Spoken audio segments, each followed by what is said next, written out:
The WNBA just exposed their biggest problem yet, and Sophie Cunningham caught them red-handed on camera. What started as a playoff celebration turned into a viral confrontation that has fans demanding answers about why certain players keep getting targeted by the league's own staff. The Indiana Fever had just secured their first playoff win in years, but instead of celebrating Kelsey Mitchell's 21 points or Aaliyah Boston's dominance in the paint, we're talking about a security guard who decided to confront an injured Sophie Cunningham for absolutely no reason. But before we dive into what Sophie said that has everyone talking, drop a comment below if you think the WNBA is deliberately targeting certain players. Your opinion matters, and we want to hear it. Picture this scene. Sophie Cunningham standing at midcourt wearing a massive leg brace, clearly unable to run even if she wanted to. Her teammate Odyssey Sims had just gone down hard, and Sophie, along with other Mercury players, moved toward the court to check on their injured teammate. Standard basketball protocol that happens in literally every game across every league.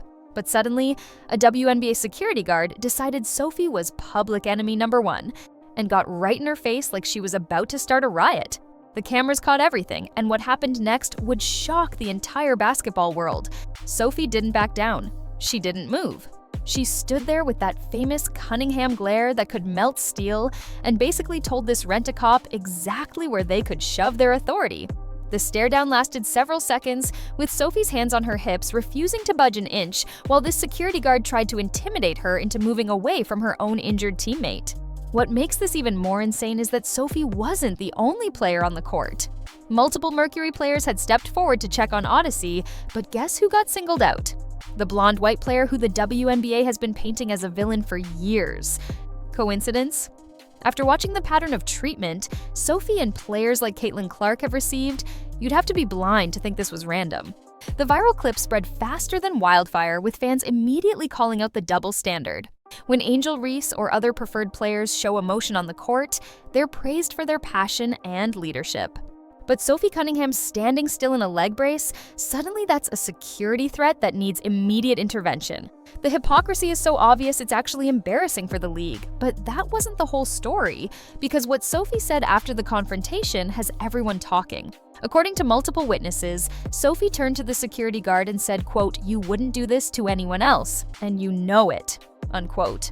She then reportedly told Mercury staff that she was, quote, "tired of being treated like a criminal for existing," unquote. These aren't the words of someone having a bad day. These are the words of someone who has dealt with targeted harassment for way too long.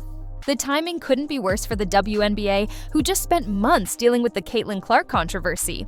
Remember how refs let players basically assault Clark all season while calling phantom fouls on her for breathing too hard near opponents?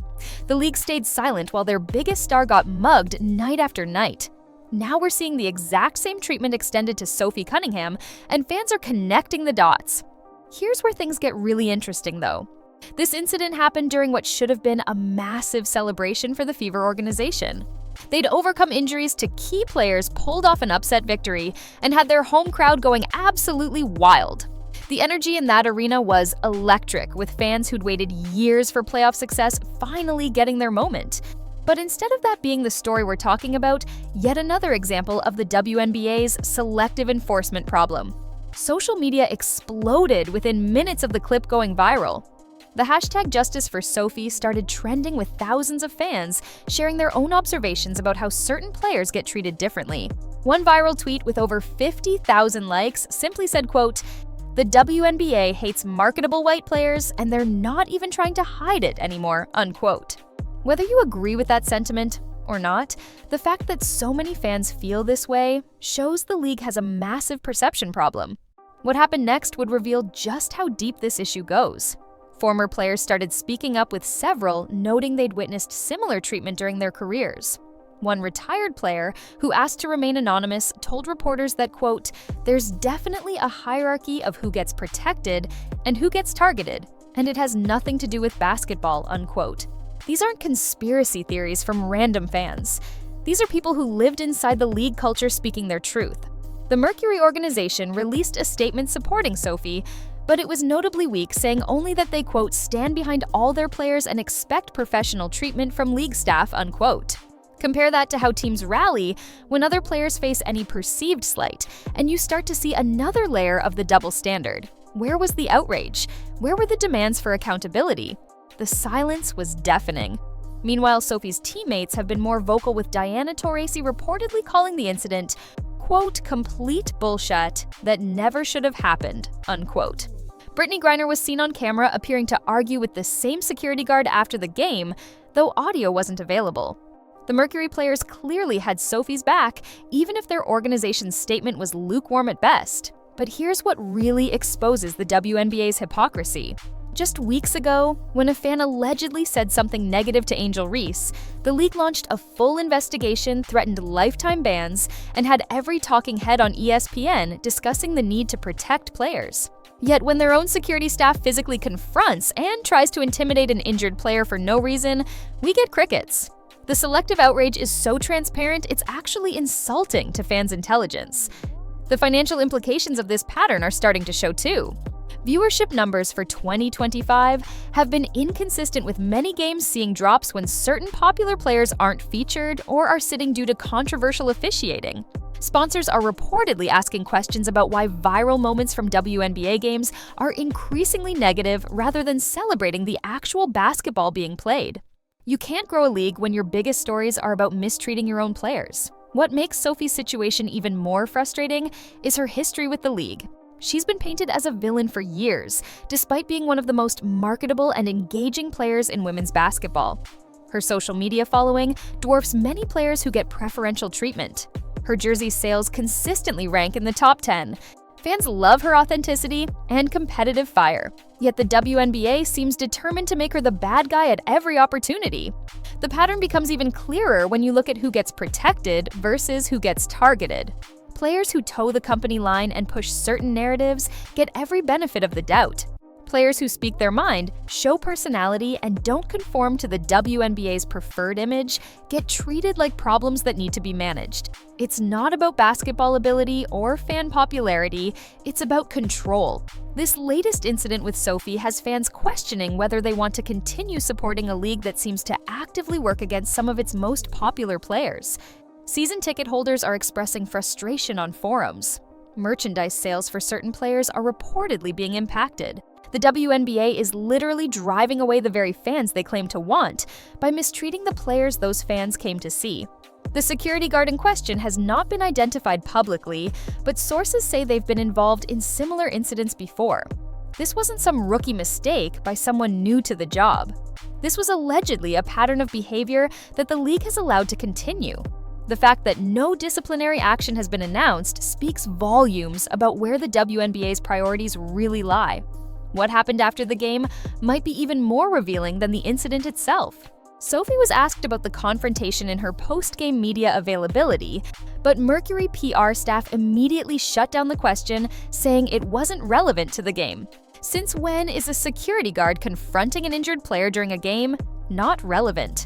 The attempt to sweep this under the rug just made fans angrier. But Sophie found a way to get her message out anyway.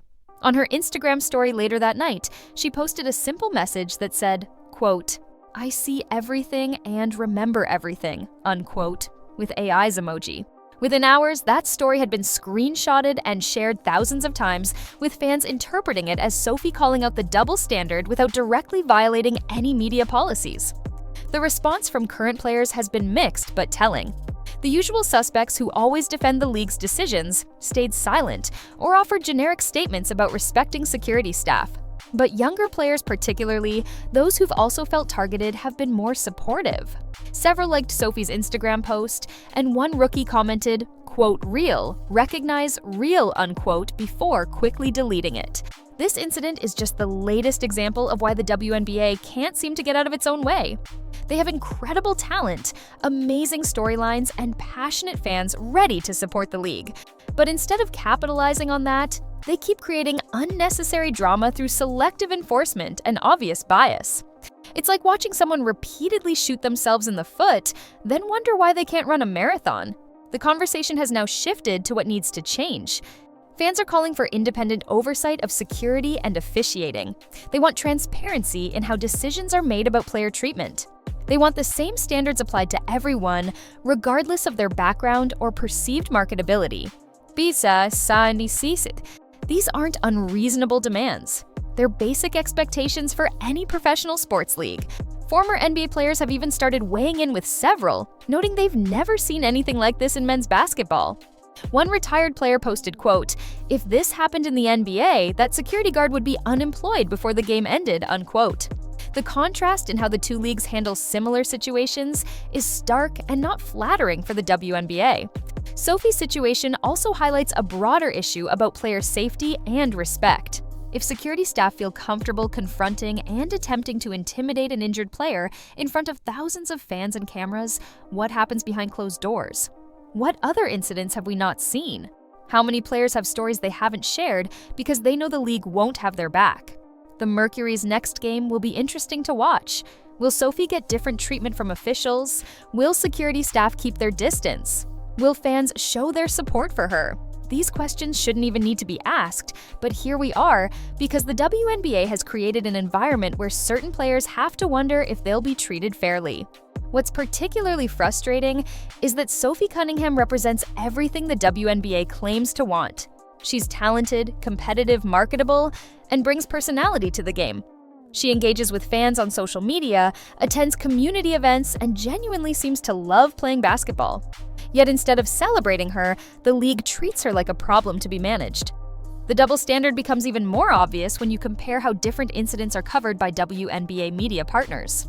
When certain players get fouled hard, it's national news with demands for suspensions. When Sophie or players like her get targeted, it's barely mentioned or dismissed as part of the game. The bias is so consistent, it has to be intentional. Fans are now calling for a boycott of WNBA merchandise until the league addresses these issues. Whether that gains traction remains to be seen, but the fact that it's even being discussed shows how fed up people are with the current situation. You can't claim to want growth while alienating the fans who actually buy tickets and jerseys.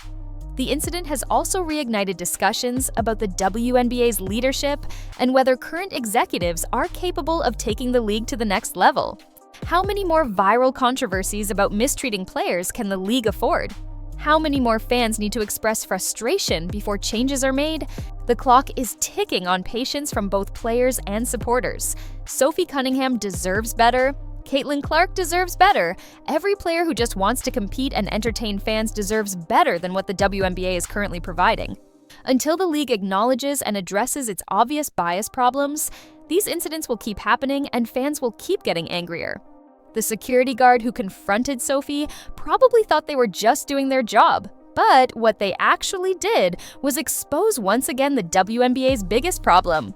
The league doesn't know how to handle players who don't fit their preferred narrative, and that's going to keep holding them back until real change happens. If you think the WNBA needs to stop targeting certain players, hit that subscribe button and let us know your thoughts in the comments. This conversation needs to continue until we see actual change, because Sophie Cunningham and players like her deserve respect, not harassment from the very league they're helping to build.